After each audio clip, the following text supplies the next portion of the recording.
Been with Sophia for 8 years, married for 6. We've had our ups and downs like any couple, but I thought we were solid. I restore classic cars, my own business I built from nothing, and she's been working in real estate for the past 3 years. My brother Leonard runs a performance parts distribution company. We've always had a competitive relationship, but nothing crazy toxic. Last month, I noticed Sophia acting weird with her phone, angling it away, taking calls outside, the usual suspect. At first, I thought maybe she was planning some surprise or whatever, but she started making comments about my spending habits and asking questions about our finances that she never cared about before. So Sunday, I'm outside changing oil on my Charger, regular maintenance. I do this every 3K miles religiously. Our kitchen window was wide open because Sophia always complains about cooking smells. Her mom, Gladys, was over for their weekly planning session, which usually means drinking wine and talking about everyone they know. I'm under the car draining the oil when I hear Gladys ask, "How's Operation Brother going?" in this smug voice that made me pause. I've always gotten weird vibes from Gladys.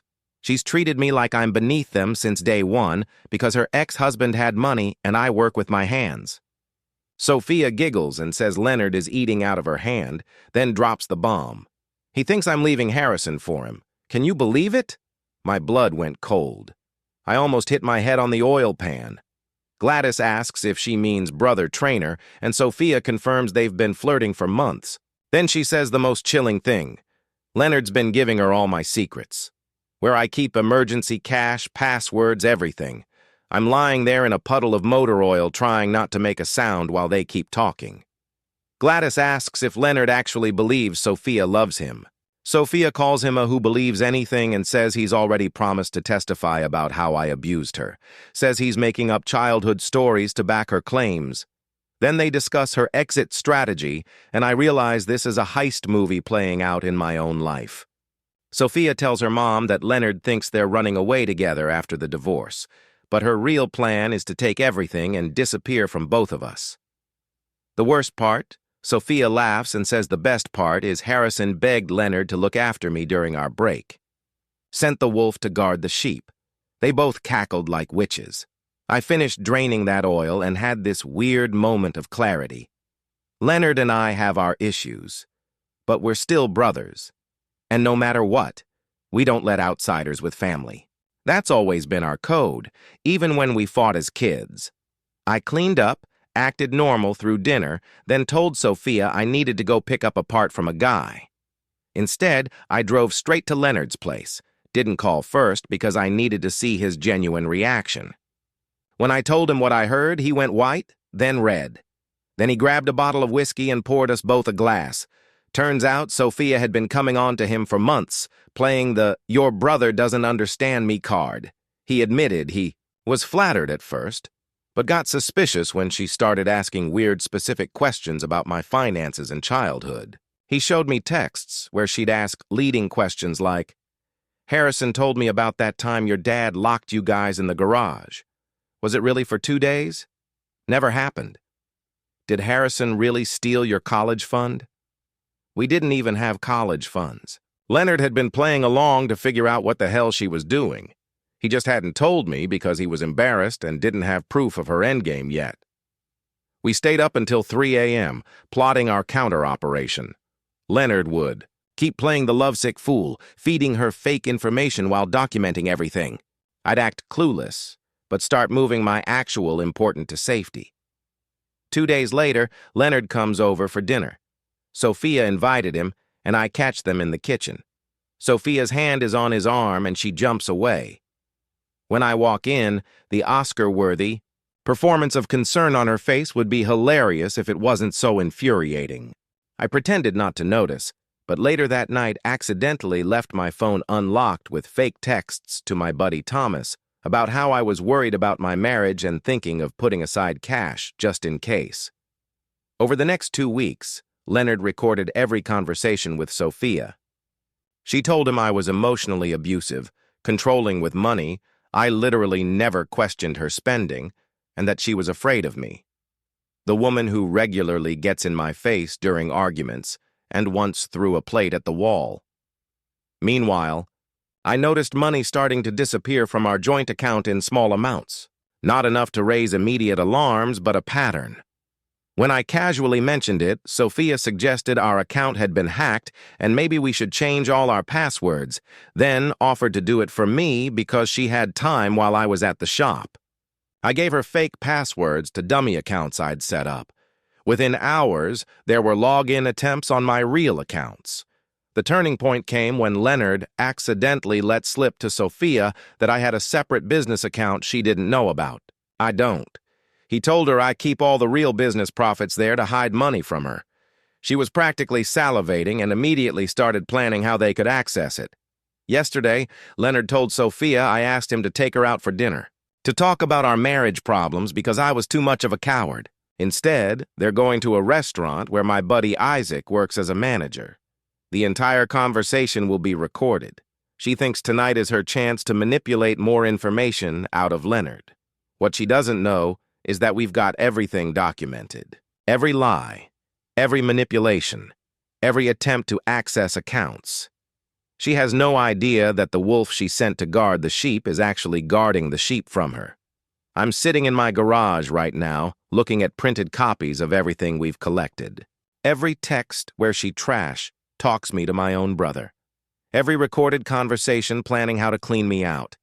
Every fake abuse story she's crafted. Tomorrow, I'm meeting with a lawyer. The day after, Sophia is going to get the surprise of her life, and her mother's going to learn you don't mess with someone who spent his life fixing broken things. I've diagnosed the problem, and I'm about to remove the faulty parts from my life permanently. Update 1. First, thanks for all the advice on my last post. To recap, caught my wife and her mom planning to clean me out financially using my brother as a pawn. But my brother was already suspicious, and now we're working together to gather evidence. The dinner at the restaurant went even better than expected. My buddy Isaac set them up at a corner table where he had a small recording device hidden under a decorative centerpiece. Totally legal in our state since it's a public place. Leonard played his part perfectly, asking leading questions while Sophia dug her own grave deeper and deeper. The recording is gold. She straight up tells Leonard she's planning to file for divorce based on emotional abuse and financial control. Says I'm unstable and she fears for her safety. Then she outlined exactly how she wants to drain our accounts, max out credit cards in my name, and get everything she can before disappearing. Her exact words, "When I'm done with Harrison, he'll be living in that shitbox Charger he loves so much. Living at home knowing what I know has been like driving with no brakes." Terrifying, but I can't show it. Every morning I kiss her goodbye like normal. Every night I eat dinner across from her and listen to her talk about her day, knowing she spent it plotting to destroy me. My jaw hurts from clenching it so much. Leonard has been feeding her perfect misinformation. Told her I've been hiding assets by buying rare car parts through the shop and storing them at a buddy's garage. Don't actually have parts stashed anywhere, but she's convinced there's $50,000 worth of inventory she's entitled to. He also told her my email password is a variation of my childhood dog's name, so she's been trying every combination of Rusty plus numbers she can think of. Meanwhile, my actual accounts are locked down with randomly generated passwords she'd never guess. 3 days after the restaurant, I accidentally left my laptop open with fake emails to a non-existent bank account showing large transfers. She definitely saw it. I came back to the room and she jumped away from my desk, knocking over a cup of coffee. She cleaned it up while apologizing way too much. That night, I heard her on the phone with her mom talking about the jackpot in hushed tones. Yesterday, things escalated. I checked our joint account and found another $2,000 missing. When I brought it up, Sophia got defensive immediately, claiming she needed to help her cousin with rent. I've never even heard of this cousin before. When I pointed this out, she flew into a rage, screaming that I'm monitoring her spending and trying to control her. Then she slammed the bedroom door so hard a picture fell off the wall. That night, I pretended to fall asleep on the couch. Through the reflection in the TV screen, I watched her grab my phone and try to unlock it. She tried at least 15 different combinations before giving up and putting it back exactly where it was. The new pin I set is my brother's birthday, something she'd never think to try because she doesn't even know when his birthday is. That's how little she cares about my family. Just when I thought things couldn't get more complicated, my parents decided to make a surprise visit. They live 3 hours away and rarely come to our place. But my dad had a doctor's appointment in the city for his heart condition. As soon as they arrived, I could see Sophia switch into perfect daughter-in-law mode. She hugged my mom extra tight, asked about Dad's health with this concerned face, and even made his favorite coffee without being asked. My mom ate it up. She's always wanted me to settle down with a nice girl and has been blind to Sophia's true nature from day one. During lunch, Sophia casually brought up how worried she is about me. Told my parents I've been distant and secretive lately. Even mentioned finding concerning texts on my phone that made her think I might be having some kind of breakdown. My dad looked at me with real concern, and it took everything in me not to flip the table. Instead, I excused myself to the bathroom and texted Leonard. She's working my parents now. Time to move faster. He replied immediately with, got it. Operation Teardown starts tonight.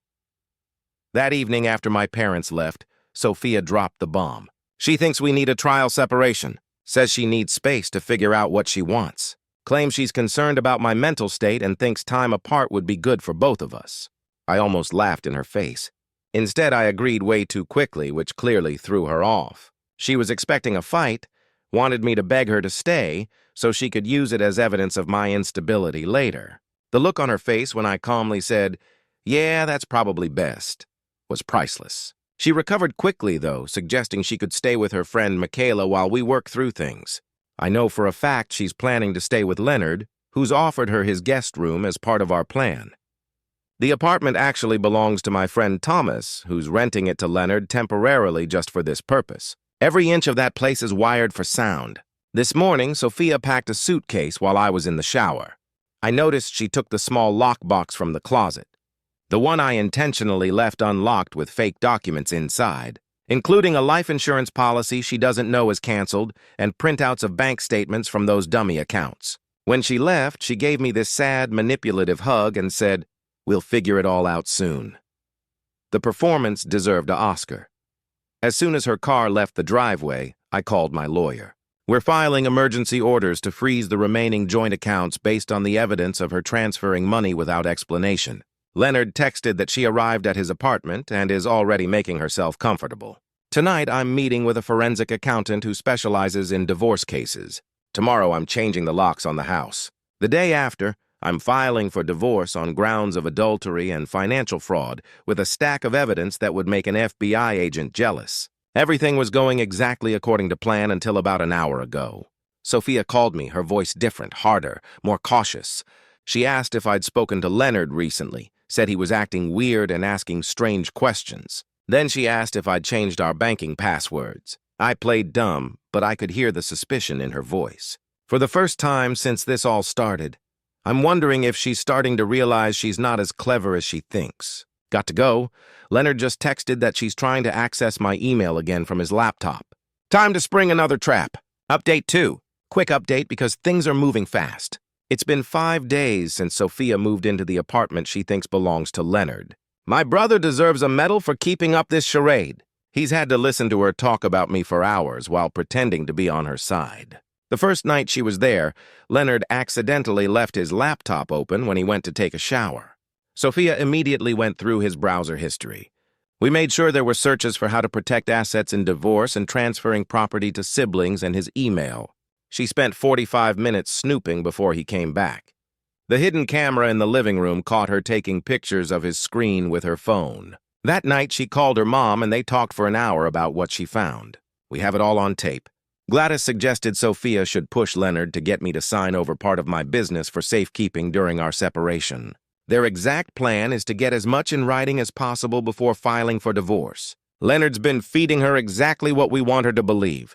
Told her I've been a mess without her. Drinking, missing work, calling him crying at night.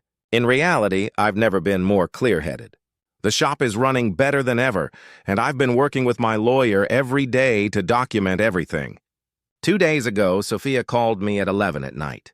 She sounded concerned, asking if I was okay and if I'd been drinking. I put on my best sad husband voice and told her I missed her so much I couldn't function. Then I let slip that I'd been thinking about our future and had something important to tell her about my finances. Mentioned my uncle who passed away last year left me some money I never told her about. This uncle doesn't exist. She took the bait immediately. Started asking questions about how much and where it was kept. I told her I didn't want to talk about it over the phone, but that it was enough to change our lives. Then I pretended to get emotional and hung up. 10 minutes later, Leonard texted me that Sophia was practically dancing around the apartment, calling Gladys to tell her about the secret inheritance. They made plans to meet for lunch the next day to discuss how to get access to it. Here's where it gets good. We set up a fake bank statement showing a $100,000 in an account at a local credit union. Leonard accidentally left it on the kitchen counter when he went to work.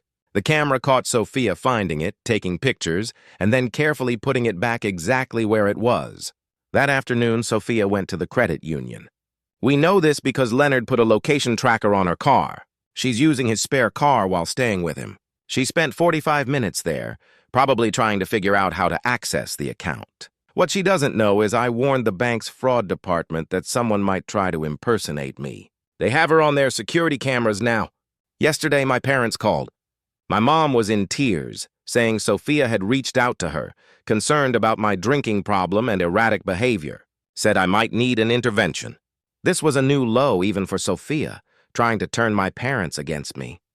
I had to tell them some of what was going on, not everything, just enough that they understood Sophia was manipulating them. My dad was pissed. He wanted to drive over immediately and confront her, but I talked him down. Told him we needed to stick to the plan. Meanwhile, the forensic accountant found evidence that Sophia has been siphoning money from our joint accounts for over a year. Small amounts at first, but increasing in the past few months, nearly $20,000 total. That money was supposed to be for renovating our kitchen. Instead, it's in an account under her mother's name. Last night, I had my staged breakdown call with Leonard. Made sure to call when I knew Sophia would be there. Cried about how I couldn't live without her. How I'd do anything to get her back. How I was thinking of just signing everything over to her if that's what she wanted. Leonard kept me on speaker the whole time. The recording of Sophia's reactions in the background is priceless. She's literally giving him thumbs up and doing little victory dances while I'm fake sobbing. After the call, she told Leonard they should celebrate. Suggested they go to this fancy restaurant downtown tonight, the same one where they had their first dinner. Leonard agreed and mentioned I'd given him access to my emergency credit card for expenses during our separation. Told her to order whatever she wanted on me. What she doesn't know is my lawyer will be at the next table. The restaurant manager, who's done work for me in the past, I restored his vintage Mustang, has agreed to set up another recording device. We're going to capture every word of her gloating over winning. This morning, Sophia texted asking if we could meet tomorrow to talk about our future. Says she's been doing a lot of thinking and misses me. The timing is suspicious, as right after she learned about the fake inheritance. I agreed to meet her at a coffee shop near her work. Meanwhile, Leonard is playing his part perfectly. He told Sophia he's been looking into how we could transfer my business into his name temporarily to protect it during the divorce. He even printed out fake paperwork that looks like business transfer documents, which he left on the kitchen table. The camera caught her taking pictures of it while he was in the bathroom. Just got a text from Leonard that Sophia has been on the phone with Gladys for the last hour, planning what to wear to our reunion tomorrow. Gladys told her to look sad, but hopeful, and to cry at exactly the right moment to manipulate me. They even practiced what she should say to get me to agree to her terms. The kicker, Sophia told Gladys that after she gets everything, she's planning to move to her mom's beach house in Florida, not with Leonard. She told her mom he's served his purpose and she's going to ghost him once the divorce is finalized. They're both laughing about how stupid we both are. Leonard's taking her to the restaurant in an hour. He's wearing a wire and my lawyer has a private room reserved next door where we'll be listening to everything. Tomorrow at the coffee shop, I'm bringing divorce papers and copies of all the evidence we've collected. Sophia thinks she's about to cash in on 6 years of marriage. What she doesn't know is that she's about to lose everything. Her reputation, her credibility, and any chance of getting a penny from me in the divorce. One thing I've learned from restoring classic cars, sometimes you have to strip something down to its frame to see how badly damaged it is. My marriage is beyond repair, but at least I can salvage my dignity and my finances. Just got another text from Leonard. Sophia is getting ready for dinner, and Gladys is coming to join them. They think tonight is their victory celebration. They have no idea it's actually the beginning of the end. I'm heading to the restaurant now. Next time I update, this will all be over. Final update. Sorry for the delay in updating. The past week has been a whirlwind for those just joining. Caught my wife and her mom planning to financially destroy me, using my brother as an unwitting pawn. Except my brother was actually working with me the whole time to gather evidence. So that dinner at the restaurant, I was in the back room with my lawyer watching the live feed from Leonard's wire and the hidden cameras. Sophia, Gladys, and Leonard were halfway through appetizers, all smiles and champagne. They thought they were celebrating their victory, while Leonard was secretly recording everything. Sophia was bragging about how easy it was going to be to get me to sign over everything tomorrow at our reconciliation coffee date. Said I was so desperate to get her back that I'd agree to anything. Gladys was practically giddy, talking about how they could transfer the money to offshore accounts I wouldn't be able to touch. Then Sophia said something that made my blood boil. She'd always seen me as a stepping stone to the lifestyle she actually wanted. Said marrying me was settling because she thought I had potential, but now she had outgrown me. That's when I decided to walk in instead of waiting. My lawyer tried to talk me out of it, but sometimes you gotta trust your gut over the blueprint. You know, the look on Sophia's face when I walked up to their table. I wish I could have framed it. She went from laughing to this weird frozen smile. Leonard just gave me a nod and slid over so I could sit down. I didn't yell or make a scene, just sat down and asked if I could join their celebration. Sophia immediately started some about how they were just having a friendly dinner. Missing me so much, blah, blah. I let her ramble for like 2 full minutes, digging herself deeper with every word. Then I pulled out my phone, connected to the Bluetooth speaker Leonard had in his pocket, and played a clip from their kitchen conversation. The one where Sophia tells her mom that Leonard served his purpose, and she's going to ghost him after getting everything from me. The one where they laugh about how stupid we both are. Sophia's face went from fake concern to ghost white in seconds. She grabbed for my phone, but I pulled it back. Then she turned on Leonard, accusing him of setting her up, saying he was recording her illegally. Gladys started gathering her things, saying this was harassment, and she was going to call the police. That's when my lawyer walked in with his paralegal. He introduced himself, explained that everything was recorded legally in our state since Leonard was a participant in the conversation, and laid out a folder of evidence on the table. The blood literally drained from Gladys's face when she saw the stack of papers. Sophia tried one last desperate move, started crying, saying Leonard had been pursuing her, that she was afraid of me, that this was all a misunderstanding. I just pulled out the transcript from the day I overheard them through the kitchen window, read it word for word, asked her to explain what Operation Brother meant, if not exactly what we'd caught her doing. Gladys grabbed her phone and started frantically deleting texts. My lawyer informed her that we already had copies of everything and destroying evidence could be considered obstruction. She put the phone down like it was on fire. The restaurant manager came over concerned about the situation. I apologized for the disruption and said we were just leaving. As we stood up, Sophia grabbed my arm, her nails digging into my skin, hissing that I would regret this. I just looked at her and said she should have remembered that my brother and I have always stuck together when it counted, despite our differences. Leonard added that family doesn't mean what she thinks it means. It's not just something you use and discard when convenient. We left them sitting there with the bill, which Leonard had specifically run up with expensive champagne and appetizers. My lawyer served Sophia with divorce papers on the way out. The next morning, Sophia showed up at our house. I'd changed the locks, but she didn't know that yet. Found her sitting on the porch when I got back from grabbing coffee. She'd done a complete 180. All tearful apologies and claims that her mom had pushed her into it, that she really did love me, that we could work it out. I just stood there with my coffee while she performed. When she finally ran out of steam, I told her she should read the divorce papers carefully.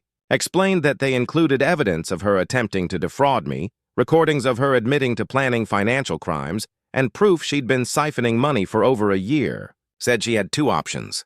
Contest it, and I'd pursue criminal charges or sign and walk away with nothing but her personal belongings and the clothes on her back. She lost it.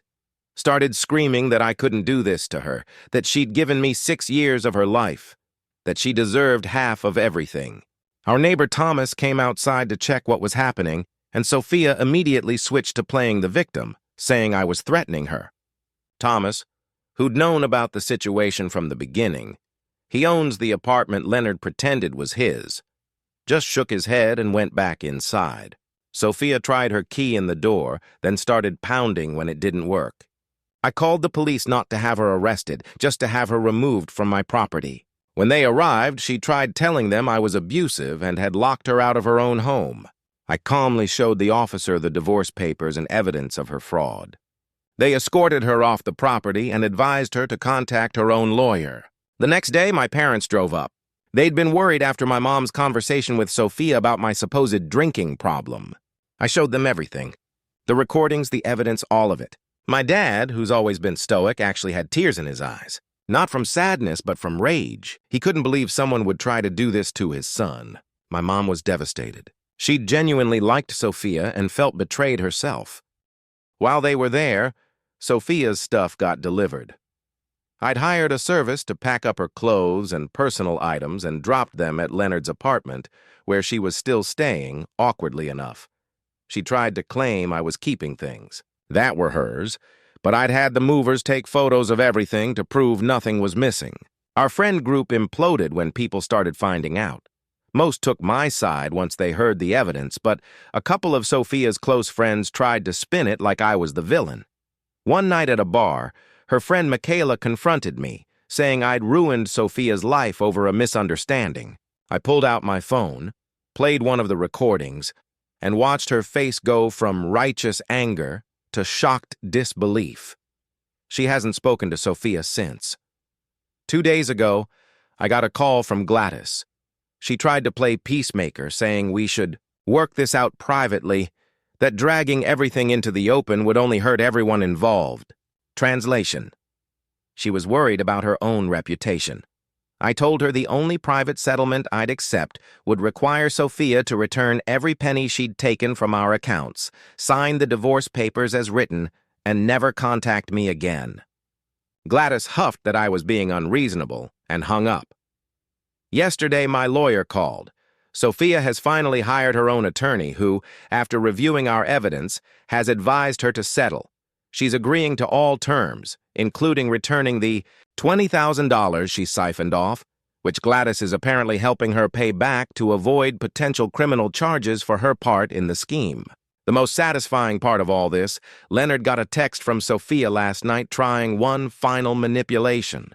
She claimed she really had fallen for him during all this, that her feelings for him were real, even if she'd been planning to use me, asked if they could start over. Just the two of them. Leonard sent her a voice message in response, laughing for a solid 30 seconds before saying, "Nice try," and blocking her number. It's been a month since I overheard that conversation through the kitchen window. In that time, my entire life has been turned upside down. The woman I thought I'd grow old with turned out to be planning my financial destruction with her mother. My brother, who I've always had a complicated relationship with, proved to be the most loyal person in my life. I'm not going to pretend I'm totally fine. Some nights, I still wake up angry, thinking about those 6 years and wondering if any of it was real. But then I remember something my dad taught us about restoring cars. Sometimes the most damaged ones, the ones that seem beyond saving, are hiding the strongest frames underneath all that rust. The divorce will be final in a few months. Sophia is moving back in with Gladys, her tail between her legs. I'm keeping the house, my business, and my dignity. Leonard and I are actually closer than we've been since we were kids.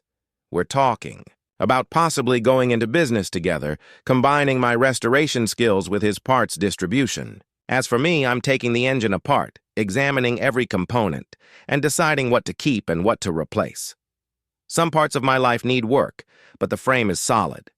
And unlike the car my father and I rebuilt when I was 16, I'm not trying to restore this life to factory condition. I'm building something better, stronger, and completely custom. This is Hidden Lies, signing off.